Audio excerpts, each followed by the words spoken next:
Hernán, para registro, ¿nos puedes decir tu nombre y tu carrera? ¿Qué te dedicas? Bueno, soy Hernán Higuera, me dedico hace 25 años a hacer periodismo, a trabajar en reportería, en trabajos de investigación. Hace 7 años dejé el noticiero Televistazo y hoy pertenezco al staff del programa Visión 360 de Ecuavisa. Es todo un fenómeno el hecho de poder cubrir el proceso preelectoral y el proceso electoral y el postelectoral. Es todo un fenómeno, digo, porque claro, tú empiezas a conocer a los candidatos, empiezas a escuchar propuestas, empiezas a ver financiamientos de campañas, empiezas a ver movimientos y recorridos por todo el país, y es algo que primero te lleva a conocer la realidad en la que vivimos. En las elecciones presidenciales que catapultaron a Rafael Correa como presidenciable en el 2000, me parece, 6. Allí, por ejemplo, hicimos un recorrido de todo el país y nos dimos cuenta de que el Ecuador no había avanzado como los políticos decían, económica, social, en cuanto a materias de trabajo, vivienda. Hemos sido siempre el mismo país retrasado. Entonces, claro, de eso aprovechan los políticos en sus discursos y en sus estrategias para abordar siempre los mismos temas. Si tú te pones a revisar en los archivos, todos los candidatos presidenciales te cuentan y te dicen lo mismo. Y te aseguran que van a mejorar la economía y que van a dar vivienda, más trabajo, empleo, se dedican a los jóvenes, les ofrecen un montón de cosas porque saben que son electores nuevos. Y a la final tú vas a otro proceso electoral y escuchas lo mismo. Entonces yo creo que allí, por ejemplo, a nosotros, los periodistas, nos ha faltado mucho por hacer y mucho por cuestionar, porque esos son los grandes retos que uno como prensa tiene que abordar, como periodista uno tiene que abordar. En mi caso particular, yo tuve asignada la cobertura de seguimiento de la campaña del señor Álvaro Noboa, en esa campaña del 2006. Y sucede que era un discurso totalmente atropellado, un discurso fuera de la realidad, un discurso que aprovechaba mucho la parte religiosa. La comunicación no verbal era el impacto ante las cámaras de televisión, porque veías a un candidato que se arrodillaba y que se comunicaba a través de su discurso político con Dios y se decía hasta el elegido de Dios. Entonces, y eso la gente lo aplaudía. Y es un fenómeno que te demostraba, por ejemplo, la inmadurez política, sobre todo fuera de las grandes ciudades, donde parece muy fácil convencer a los electores con gestos y con palabras como esas, ¿no? Que te acercan a la fe, a la religión, que apelan a ese sentimiento de ahora sí la esperanza llegó. Entonces eso es como muy, digamos, antipático para la prensa, para los periodistas, que sabemos que eso no es real, sabemos que eso es parte de un show político, de un show electoral, pero siempre ha estado ahí el compromiso y el reto de preguntar y de cuestionar. ¿Por qué haces tú eso? Porque sabemos que los políticos son capaces de hacer cualquier cosa con tal de captar un solo voto y de ir sumando. Entonces el reto siempre va a estar en eso, en cuestionar, en ser inquisitivos, en pedir explicaciones, en saber si es que lo que están haciendo es bueno o es malo y orientarle a la opinión pública sobre tal o cual cosa. Creo que el papel de la prensa ha sido no tan malo, pero sí ha faltado ser más cuestionadores. ¿Cómo ves esa relación, ¿no? Entre el informar y tal vez el influir en la opinión de las personas a través de tu voz como líder de opinión? Yo creo que influir tú lo puedes hacer siempre que tú menciones que es un espacio editorial. Claro. Si es tu opinión, tú tienes que decir, esta es mi opinión, porque no puedes mezclar tu opinión con la información. Porque tu tarea es informar y tienes que tú contar los hechos lo más pegados a la realidad posible. Si tú en esa información le pones tu criterio, sencillamente le quitas valor a la información. Entonces, si tú vas a opinar, a influir en la opinión pública, tienes que aclararle a la gente que te escucha, que te mira o que te lee, que esa es tu opinión. Porque tú tienes datos, cuentas anécdotas, cuentas historias, cuentas detalles de tu cobertura, bajo un esquema de opinión. pero la gente tiene que saber qué es lo que pasó bajo tu opinión. Y ahora quisiera referirnos un poco al papel de las entidades públicas, ¿no? En el ejercicio del periodismo político tienes que tener bastante relación con las entidades públicas de alguna u otra manera. Entonces, ¿cómo has visto esta relación? ¿Ha sido fácil, ha sido difícil encontrar las fuentes, el acceso a la información? Mira, de un tiempo acá es bastante complicado el acceso a la información, porque los políticos, los candidatos, los funcionarios públicos han mal aprendido que cuando la prensa entra, ellos tienen que cuidarse, porque saben que algo están haciendo mal, o porque de repente les enseñaron en las entidades públicas a ser autosuficientes con el manejo de su información. Entonces crean ahora las redes sociales, crean sus propios canales, crean sus propios departamentos de comunicación y piensan que no necesitan de los periodistas. Y ese es un concepto totalmente erróneo, porque la información sale solamente de una dirección. Entonces no le das a la gente la posibilidad de una interpretación, que es lo que nosotros antes hacíamos. Por ejemplo, tú ibas al Consejo Nacional Electoral, antes Tribunal Supremo Electoral, y pedías, por ejemplo, datos de financiamiento de campaña.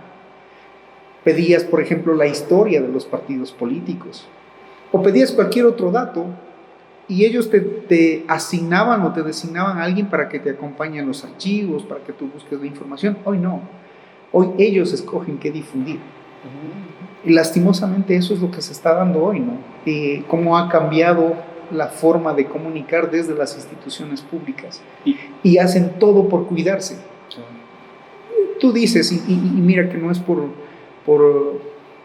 creernos lo máximo acá, no se trata de protagonismos ni nada por el estilo, pero si por ejemplo tú llamas al Consejo Nacional Electoral para investigar cuál es el presupuesto de las próximas campañas, de la próxima campaña presidencial, y tú mencionas solamente, mira, el programa Visión 360 quiere entrar al CNE, todo el mundo se asusta, todo el mundo corre.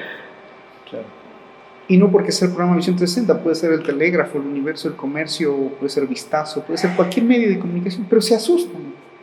Entonces, esas son las formas de hacer comunicación o de hacer política hoy. La gente sabe cuando tú estás militando. Entonces, en ese punto, yo creo que eso es bueno, que las audiencias empiecen a diferenciar quiénes son las fuentes que les proveen de información. Claro.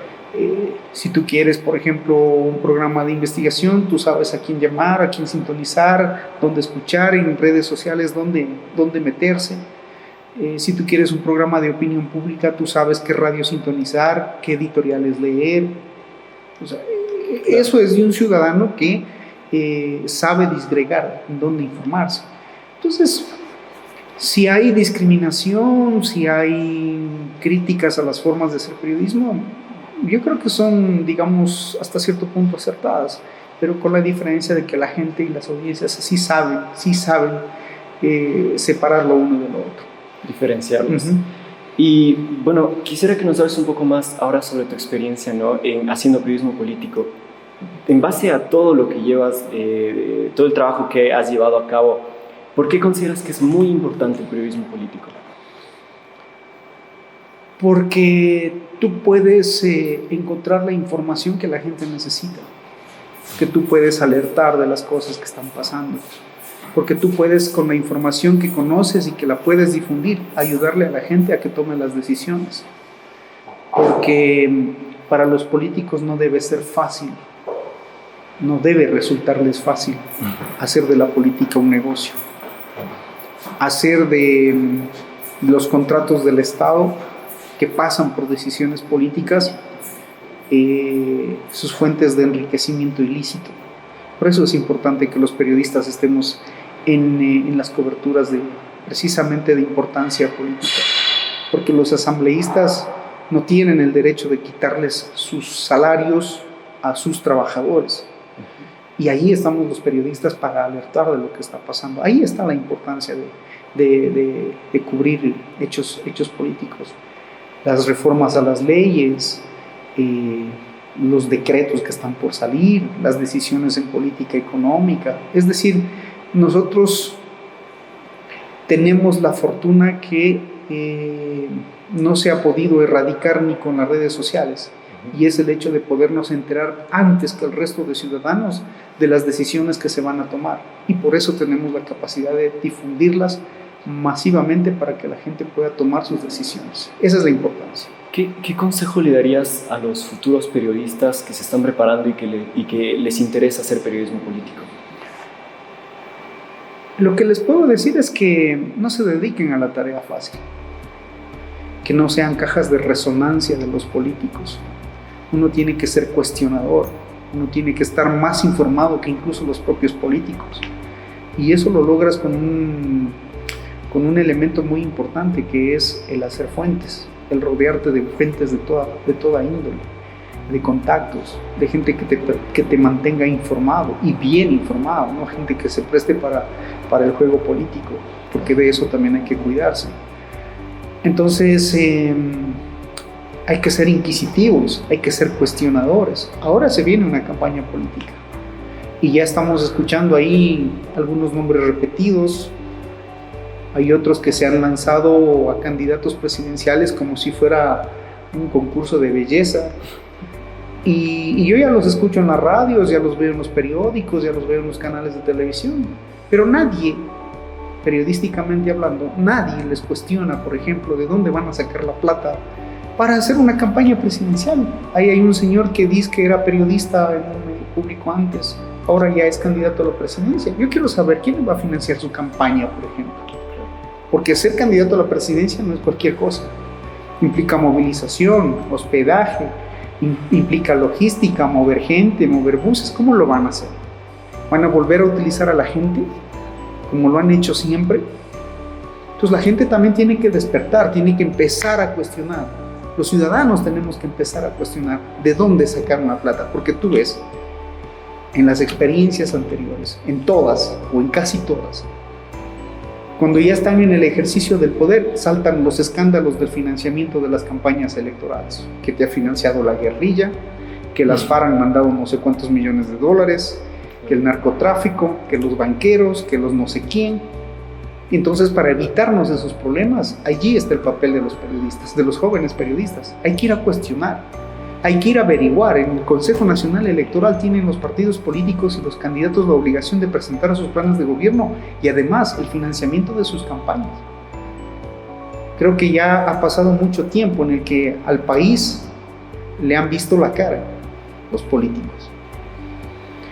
Ahí me acuerdo de un ex militar que fue presidente, en donde puso candidatas que usaron los fondos electorales para cirugías plásticas.